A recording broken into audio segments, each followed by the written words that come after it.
Hi everyone, welcome to my Shoreline Studio. I'm Sybille Muschik. Behind the camera is Joshua Blanc. Today we're going to go a little bit more deeply into oil printmaking inks, specifically for our monotypes, and these are the painterly prints. We'll be using a painting knife. This is a palette knife for mixing our colors. Here's our painting knife. Because we're working on a gel plate, we're going to need plastic tools. We don't use metal tools on the plate. And I've already put some color out. These are a variety of the printmaking inks that I have. They're called oil-based relief inks. This is Daniel Smith type, and this is phthalo blue. We have Daniel Smith transparent medium, and we've got it right there. And the medium helps to cut, the color and extend it a little bit. And it doesn't change the color at all. You've just got more of it. It comes in a variety of containers. This is Gamblin relief ink. Same kind of thing, just comes in a jar. I'm not fond of jars because they tend to oxidize, and then, you're digging around through all this mess on the bottom. That's not fun. So I prefer, the nice tubes. But it depends on... We also have Shiva oil-based block printing ink. Not quite the same quality, not quite the... the saturation of color, the intensity of the color, but still pretty good printing inks. So we have the three. This is burnt plate oil. Now, what this is linseed oil that's been, put out in sunlight, and it thickens the linseed oil, and then it's good for cutting the color, just making it extend a little bit further as well, and make it a little bit more fluid. If the paint, is becoming really thick, and some of the colors, I have one here. This is a Gamblin. This is sepia, and as you can see, it's quite thick. So I use a little bit of burnt plate oil to make it more manageable. So, okay, now I've used just a palette paper on my palette, and then when you're finished, you can just throw it all away. I have an extra sheet underneath that I'm going to flip over, and then that will keep the paint. Oil printing inks will keep fluid for several days before it oxidizes, and you have to throw it out, and hopefully you've used all your paint up, because they're expensive paints.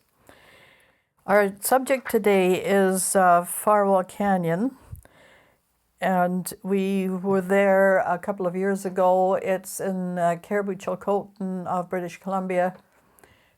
Beautiful area. It's sort of prairie with natural grasses and hoodoos, sandstone rock formations, turbulent, crystal clear blue-green water. Just a gorgeous place to visit, so I highly recommend it.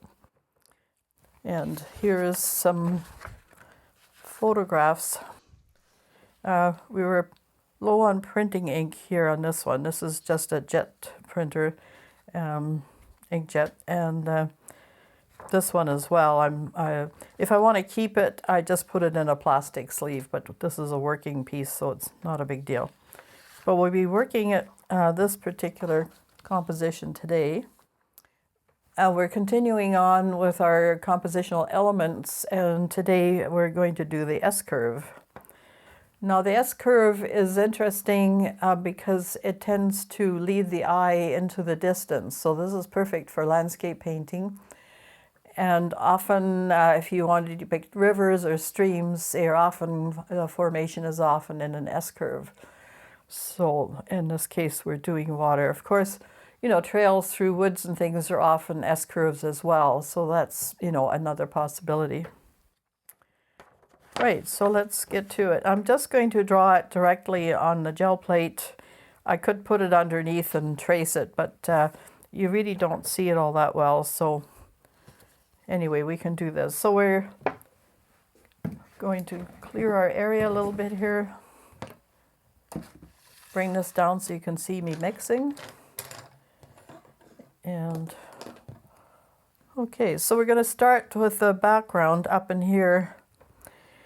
And these are the hoodoos, these sandstone hoodoos. So we're going to have to learn how to mix for that color. So now, nice thing about the oil printing inks, and we should go through some of the advantages of oil printing inks.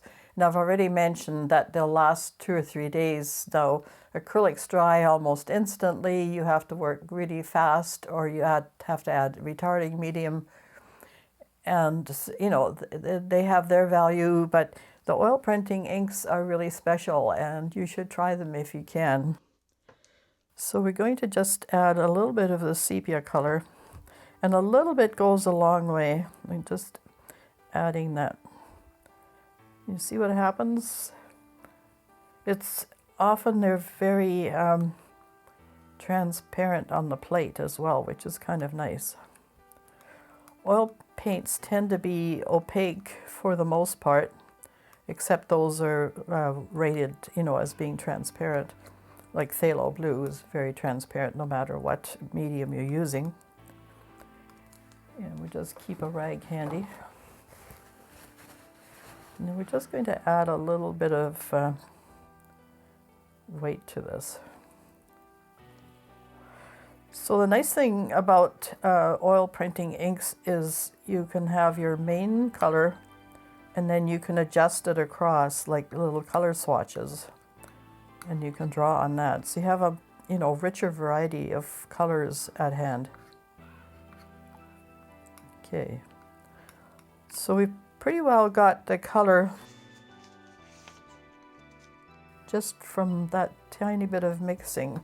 I'm going to add just a tiny bit of blue, and we won't, this is phthalo blue, and this is the ultramarine down here. So we're gonna just keep it in reserve and just, oops. No, that's the green, our green. Well, that's okay. We'll just let that mix too.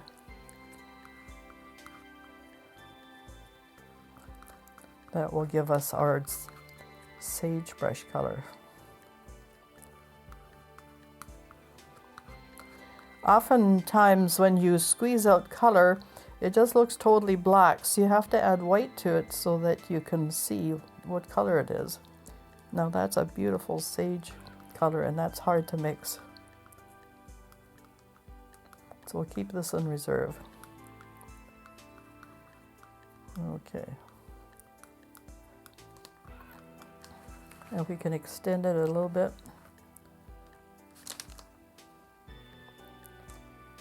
And we can add a lighter dark to that to make it, you know, either in shadow or in bright light. Okay, let's give this a shot again. Okay, so this is the ultramarine.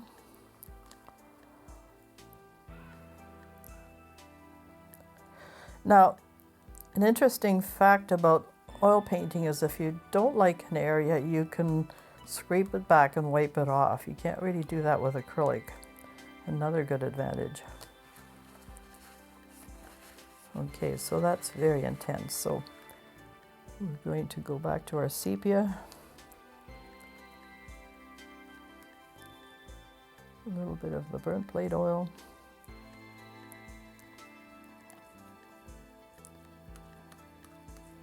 And then we want that nice sandstone color.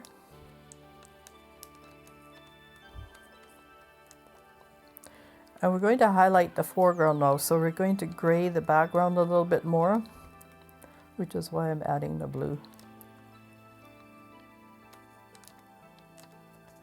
You see how it takes it down?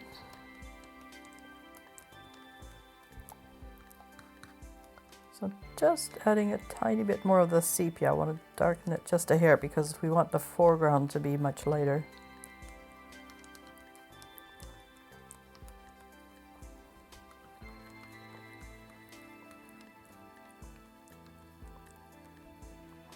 There, that'll be our darkest shade in there. And then you only need to add, you know, ever so slightly, just a tiny dot of color to change it. Now here's where I'm talking about, you can grade the tone in oil and it's going to stay that way. So you could, now you have those 3 tones that you could deal with. Now with a painting knife is very immediate. Both strokes are bold. You're not going to get a lot of really fine, picky details. So this is very impressionistic. And I'll follow the contours of the land as far as I can. There's sort of a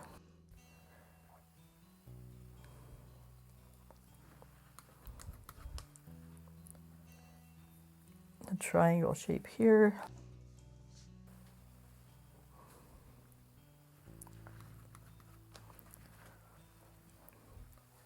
And one here. Okay. So for relatively flat areas, you can use this palette knife.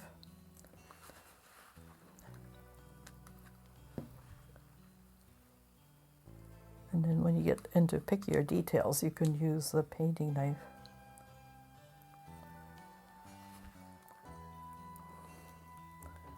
So this is pretty well straight up and down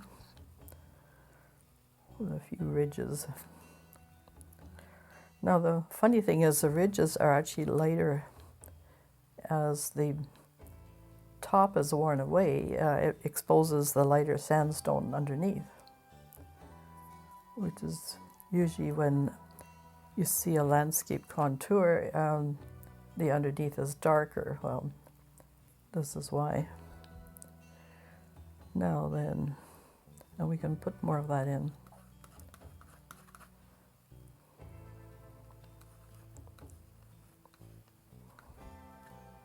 And you can see the paint's going, you know, quite a long ways.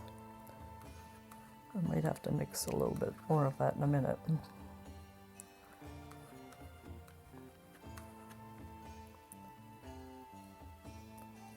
just give it on there. And everything prints. This is a nice thing about the gel plate. You can get all sorts of lovely textures. And now we're going to add, I think I'll need probably a little bit more of that color.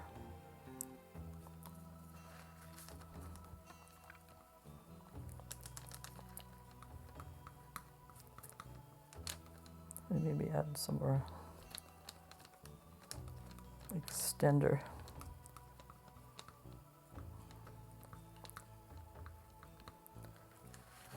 So now we can sculpt in. I might just take that off of there and we'll sculpt in the lines with a painting knife. And then just the edge of this sort of triangular shape here.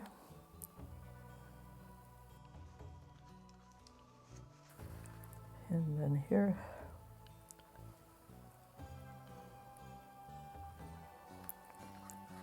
And then all these little ridges. I don't know if I mentioned this before, but when we were here, this was Thanksgiving Day.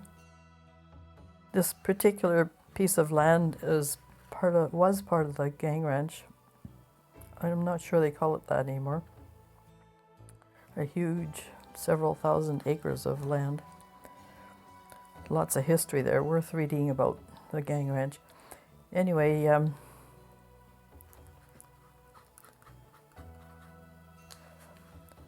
we could hear all this hollering going on. And one of these, I think this main one in here, people were riding mountain bikes down this extremely steep, precipitous hill, screaming all the way down. We wondered what the heck was going on.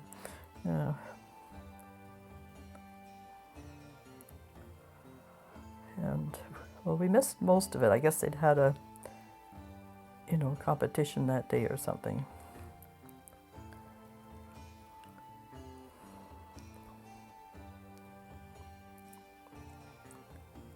I can spread this.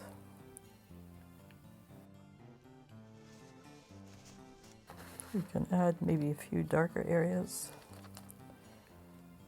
Let's try some of this oil again.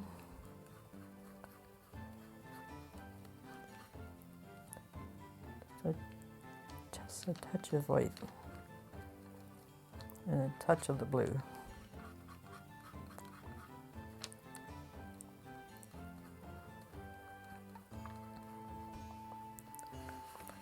And there's some hoodoos here. They look like little cathedral columns.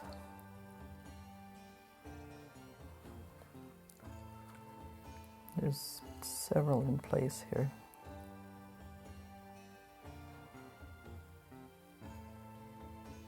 And it's just a sandstone wearing away. Okay.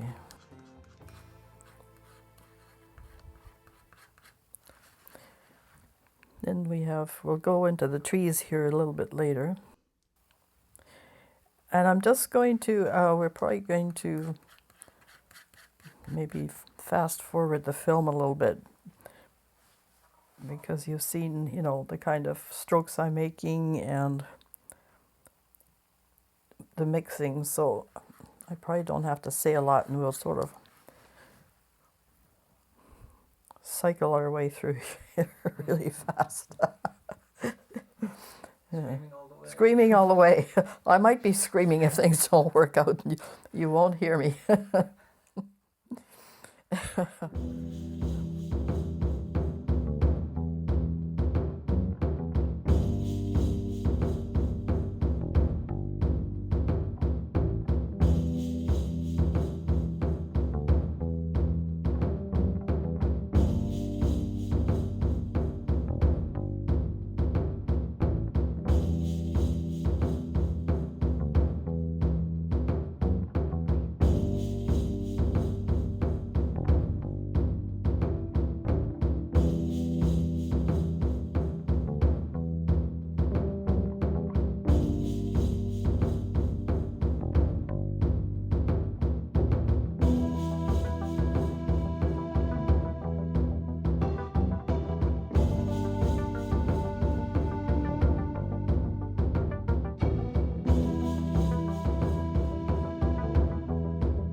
Okay, so as we're progressing here, I've pulled down a little bit of the, just sort of to give it a little bit of a reflection. So you just pull it down a little bit. When we're going to be putting the blue, then that will give it a little bit of other color rather than just blue.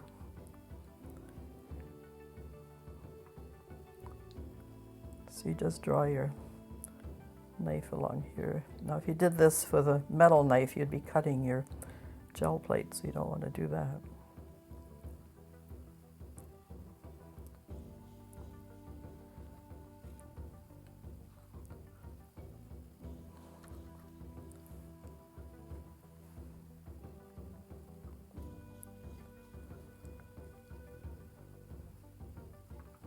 And if you don't like something, remember what I said, you can actually wipe it back.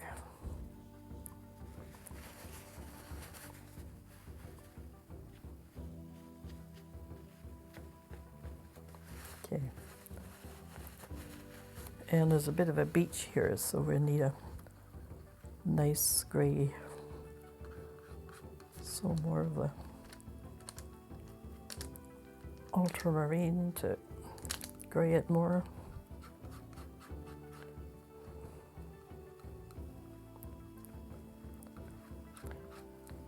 The sepia is just a toned down yellow, so you're going to get a neutral in our beach here. It's sort of a neutral tone. Grays are very interesting. If you mix a lot of grays, some people call it mud, but it's not really. It's all how you use it. Then when you do a really nice saturated color, it really pops, and that's what I'm hoping will happen here. And there's a lot of logs and things stuck here in this part. We won't give all that detail, but we'll hint at some of it. Okay, and a little bit more in here. And we'll take some of this down.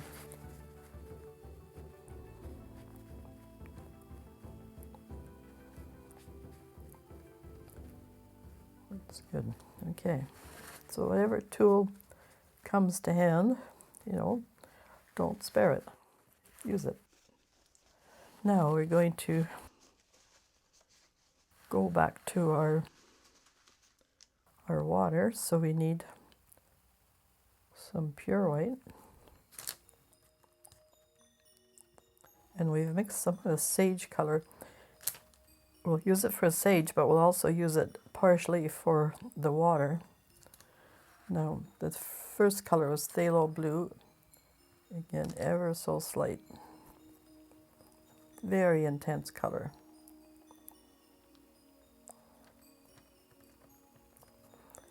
I'm going to add a little bit of the burnt plate oil to it and make it fairly fluid.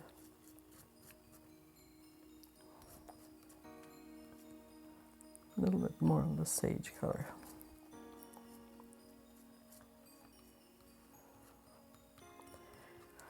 And this river at the Farwell Canyon level is very turbulent, and there's probably a fair amount of sand going, so it's not quite as clear as some of the other rivers that are further west.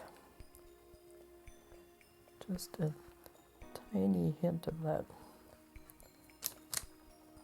And here's another transparent color that's extremely vivid, saturated. And that's the color of the Chilcotin River, because it's extremely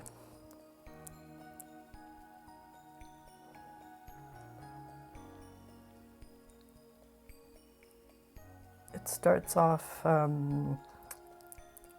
close to Bella Coola. The Etnarco River is one of the ones, and Etnarco is a deep turquoise blue. It's just gorgeous. And if you're into salmon fishing, well, you can't beat that area.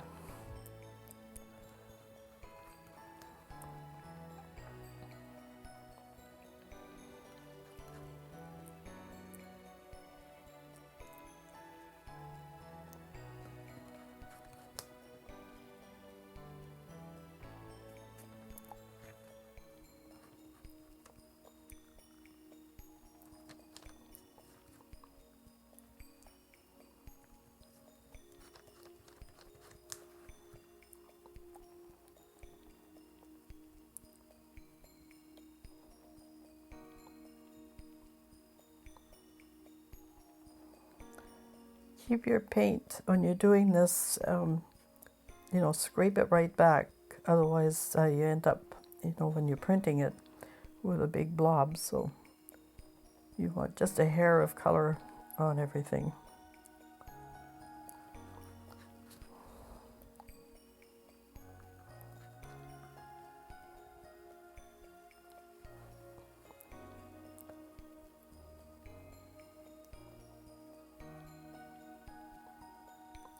And you can, by doing this, you can outline the land itself.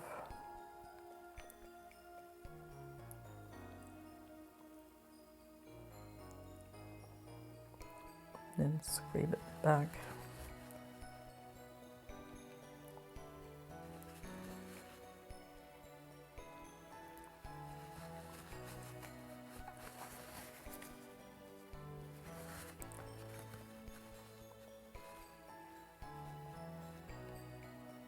I'll give it some movement. And I'm going to add some white into it to show, because there's a bunch of rapids. So not a pure white, it's just taken down a little bit.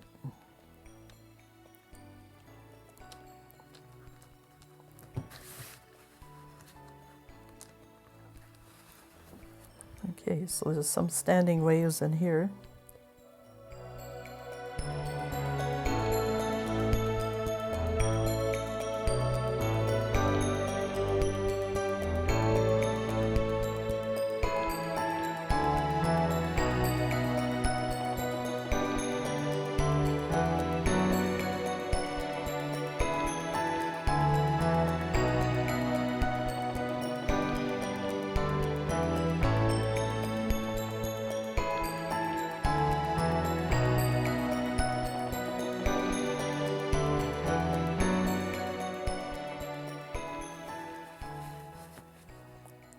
And you're printing on white paper so that if you have gaps and things, that would actually show up as white.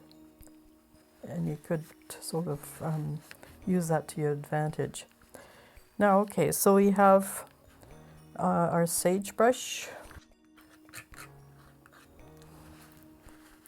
all along here.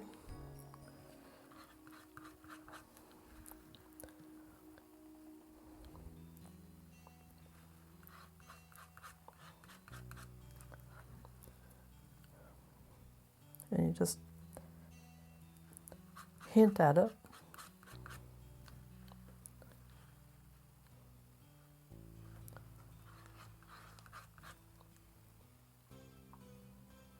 And this is a fall scene because that incident happened, I think, as I mentioned, on Thanksgiving Day. And there's some darker bushes as well. Probably a few up in here. I've exaggerated the S curve because that's our theme for today. So this area in here is a little bit longer, but that's okay. Just okay. I'm mixing a little bit more sage. I want that to show up a bit more.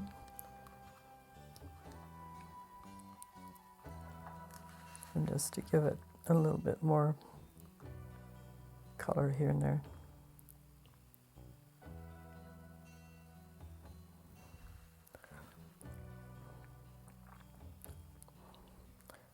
They bloom with a beautiful yellow flower in the spring, well, midsummer sort of.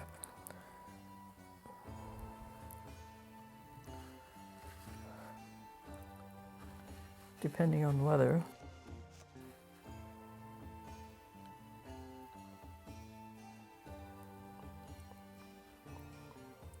So we're just hinting at some of these things.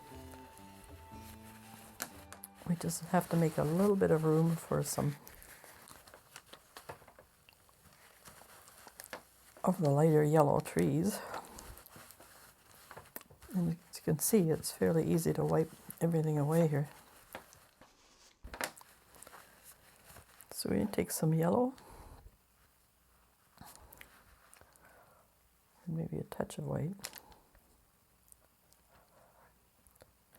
And I have an orange, but it's a very dull color, so we'll use that for the background trees that are up in here. Just gonna mix, see if we can mix an orange just with our yellow and red.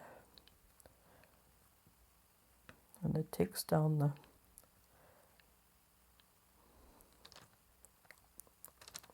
that's a nicer orange, okay. And that's pretty close to the color we want, so we're going to just put some trees in here. You see what I mean about saturated color, that suddenly, because we have all this gray tone, and if you put all this kind of thing in there,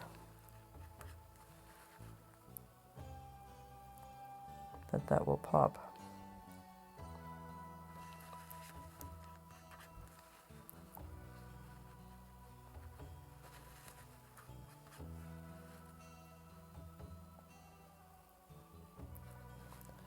And the oil paint tends to stay put. It doesn't squash out, if that's a good artistic term, as much as, say, an acrylic paint would.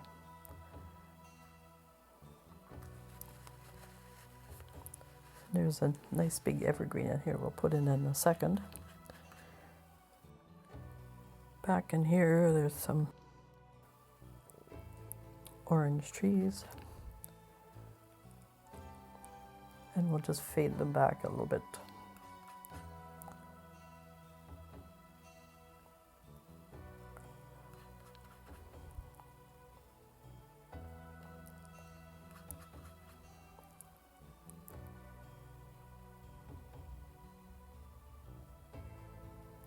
I'm just mixing it with the background color a bit more so that they sit back and behave themselves. Yeah. So we just have so we're going to go to our phthalo green here. And we're going to add some of the brown, just to take it down. Because it really is a very biting kind of color. It just sort of makes your teeth on edge. So you definitely have to adjust it. So we do a line, and then just add some group of 7 trees.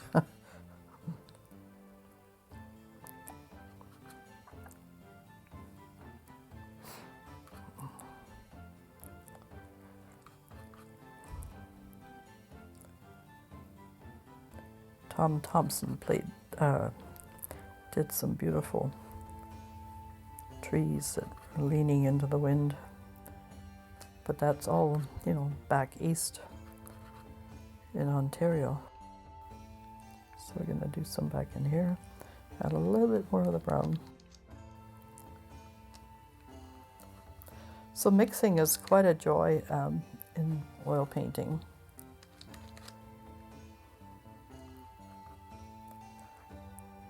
And of course the knife work keeps it fresh. You're not making mud.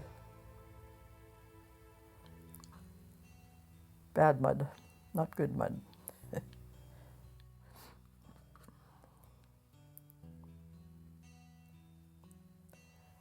These trees won't have a lot of detail because they're quite in the distance.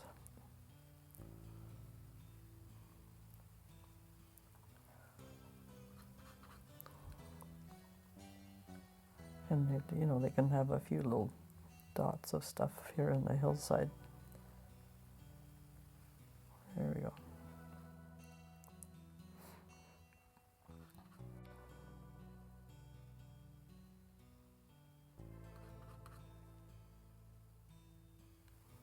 So vary your strokes with your knife. You can do an edge, you can do it flat. That keeps interest going. You can pull it, you can push it.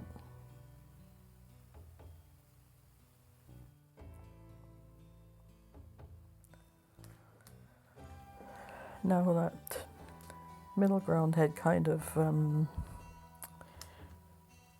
I think there's one evergreen in there, just a little one.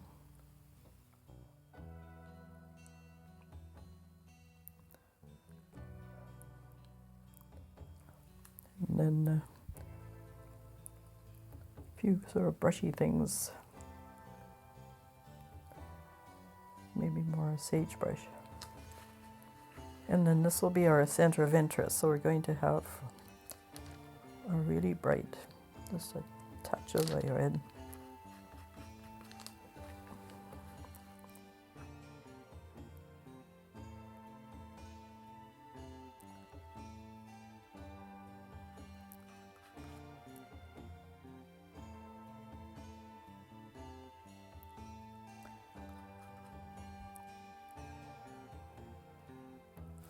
go.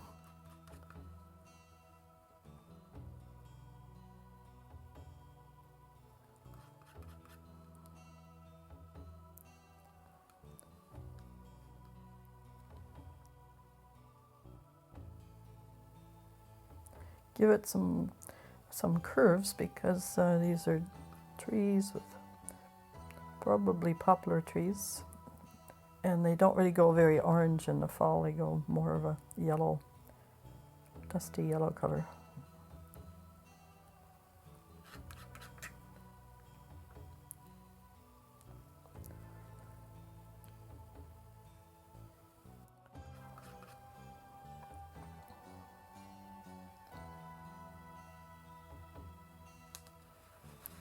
And then maybe a few little lines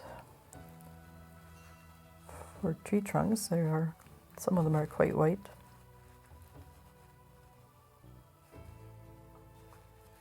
And maybe a little bit of a base on here.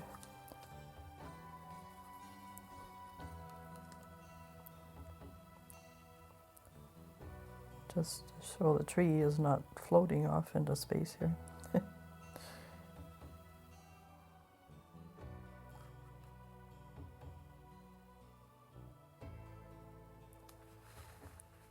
Okay, I think we've got it under control.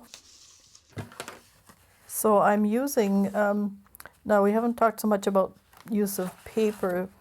This is multimedia sort of acrylic, so it's being coated, so either oil or acrylic. And there's smooth side and a rough side. So we won't use the rough side because then it will have white skips on it. And we're going to print just with the smooth side. And good idea to take the tape off, don't you think? Right, we're placing the paper and hopefully... Now the nice thing about this kind of paper is that the oil won't bleed through, as it does with bond paper or other papers. With printmaking paper, you probably need an etching press, and we'll see how this prints. My trusty Baron. I don't know if you can see it, but you can see the pattern as if it were canvas. It's called canvas paper, but it is paper. It's been treated with gesso so that there's no bleed through of color. If you're doing this kind of thing with hand and a spoon, it's quite labor intensive. All right.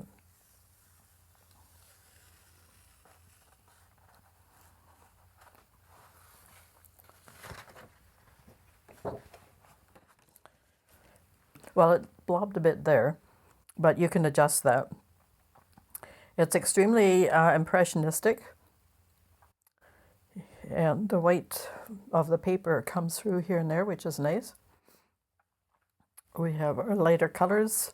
We can also take a ghost print. We can do that on a different paper. This is just bond paper. Sometimes the ghost print is nicer than the main print, but I think the print turned out really well. You can add details after you've printed it as well. Okay, so this is just on bond. And that's quite interesting as well. You really see the sage. Everything's a bit brighter. It's all good. And again, you can, work into it if you want. So let's just adjust this one ever so slightly. So because we added the burnt plate oil, it does squash out a little bit, but that's okay. We're just going to take some of this off.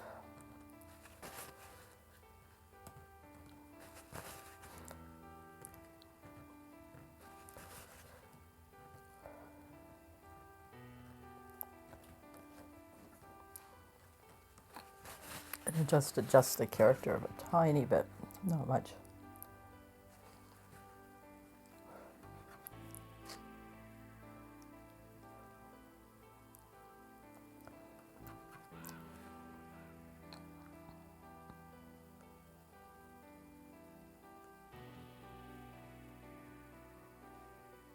And there, you fixed your tree. You could add more of the, I find that squashed out pretty good, so if you wanted to add a little bit more of the sage texture in here, all the sage brushes.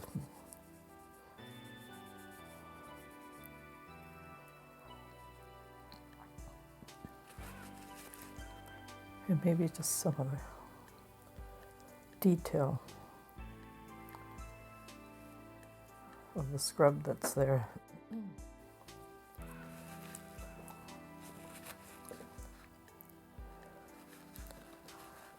And maybe just a few white touches of the where the rapids are, just to brighten it up a little bit. The standing waves. This is all fair game, right? Do what you need to do to finish your composition. All right. We lost a little bit of the intensities there, and the tree then becomes the center of interest, but that's fine. It works for me. Well, that was quite a procedure. This is a lot of fun to do, and of course, as you know, I love the painterly prints. They really are oil paintings or acrylic paintings in their own right. They're just done with a gel plate instead of directly on canvas. So things to learn and try, and be sure and let me know some of your adventures with this if you're into trying it. And thank you for all the comments and the subs. We really appreciate it.